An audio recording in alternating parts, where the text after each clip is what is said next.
Hey, what's going on? It's Fight Season MMA, and today we're talking about the recent fight announcements on UFC Abu Dhabi on August 3rd. Main event, Corey Sandhagan versus Umar Nurmagomedov. Let's get right into the main card.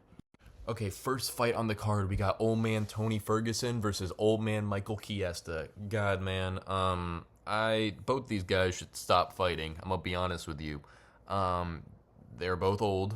You look at Michael Chiesa versus Kevin Holland last fight, and Michael Chiesa looked awful. Then Tony Ferguson versus Paddy Pimblett forgot how to strike.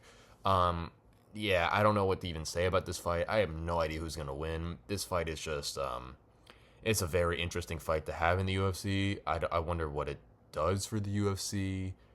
I just wonder sometimes, and this one is just one of those ones that I scratch my head on and say, what is it going to do? Now, the only good thing for Tony Ferguson is he's going up in a weight class, which will help with the weight cutting, and hopefully he will be better, but truly, I have no idea. And Michael Chiesa, he looks like a shell of himself, especially in that Kevin Holland fight, and he's fought one time in the past 2 years, 2.5 years, so I don't know. This is a very, very interesting and head-scratching fight.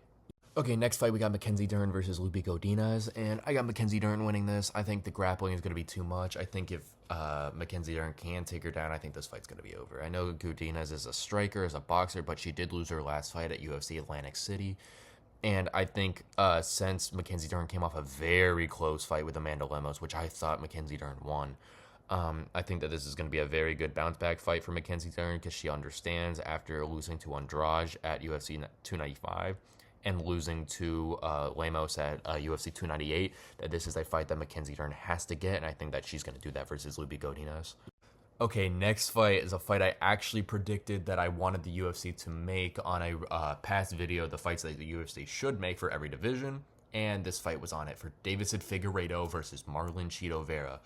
Now, Davidson Figueiredo is coming up from 125, and he's had 2 wins versus Rob Font and Cody Garbrandt recently in the past 6 months, or in the past his past 2 fights. And Chito Vera is coming off of he's 1-2 in his last 2 fights. Now his losses are to Corey Sandhagan, which we will talk about later, and Sean O'Malley, and he did beat Pedro Munoz, but prior to getting that title shot versus Sean O'Malley. And I think that this is going to be an absolute banger of a fight because Chito Vera has the most power probably in that bantamweight division. If he touches you, you go to sleep. You look at that perfect Dominic Cruz knockout that he had, and that perfect Frankie Edgar knockout he had, and all the other knockouts he has in this division. And his chin is absolutely insane. He's got a chin of diamonds. It is insane. The way he took that knee from Sean O'Malley and just absorbed it is second to none. But I think Davidson Figueiredo is going to be able to disassemble Chito Vera. I think his speed is going to be too much. I think Davidson Figueiredo also hits some of the strongest within the bantamweight division, and I think he's going to be a problem for some of these bantamweights with that speed, with that well-rounded ability to grapple, and his just ability, that mindset that he's been in with all those championship fights. Ultimately, this is not an official prediction, but I got Davidson Figueiredo coming out on top versus Chito Vera.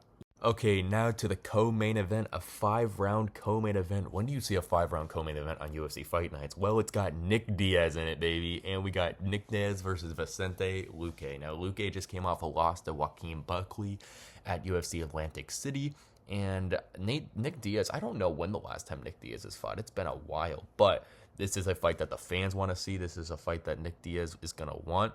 It's going to be able to possibly get Nick Diaz within the rankings, or this could be Nick Diaz's last fight in the UFC. Ultimately, I don't know who's winning this fight. I'd have to do a little bit more thought on it prior, and I'd have to look at some more Nick Diaz film because I truly don't know how Nick Diaz is going to look.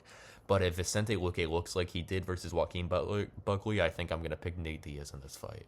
Now, lastly, we got the most anticipated fight at bantamweight. We got Corey Sandman Sandhagen versus Umar Nurmagomedov. I got Corey Sandhagen in this fight, and I know that's crazy for people to think since Umar is coming from that Khabib camp. He's a relative of Khabib. He's got that grappling. He's got that striking. But this fight is Corey's to take. Corey is so well-rounded. I have been a man who's been watching Corey for years now, and just to see him grow, to see that IQ that he possesses truly be able to break down fights, Like, you look in that Song Yadong fight that he had, he wasn't able to keep Song off with the hand, so what did he do? Switch to the elbows, and he cut him up. And Corey Sandhagen knows how to fight and knows when to wrestle, knows when to strike. And two, he is one of the most exciting fighters in the UFC currently. Now, his last fight versus Rob Font wasn't a great fight because he did end up tearing his tricep in his left arm, I think, which forced him to grapple for most of the fight. But it was still a dominating performance nonetheless, even though it wasn't the most exciting. Now, Umar Nurmagomedov just fought a Kazakhstani fighter, I think, in early March, but which he did end up winning pretty decisively, except for almost getting knocked out in the first round, which was crazy to see Umar in deep water. But I do got Corey Sandhagen here. I just think that IQ, that experience that he has, is going to be able to grant him his next title shot, which I'm hoping for Sean O'Malley, because that would be fight of the year, in my opinion, if he did get that title shot. I mean, Corey Sandhagen is just unbelievable. And not saying Umar can't beat him, because I think Umar is a top 5 fighter in the bantamweight division, but I think Corey is just going to be on another level.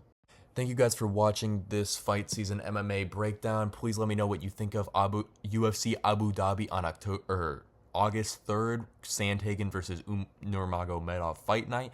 I think that this could be fight night of the year, up there with the Riyadh, Saudi Arabia card that is Hamzat versus Whitaker. Please leave a like, comment, let me know what you think about the card, and please subscribe, and I'll see you guys soon.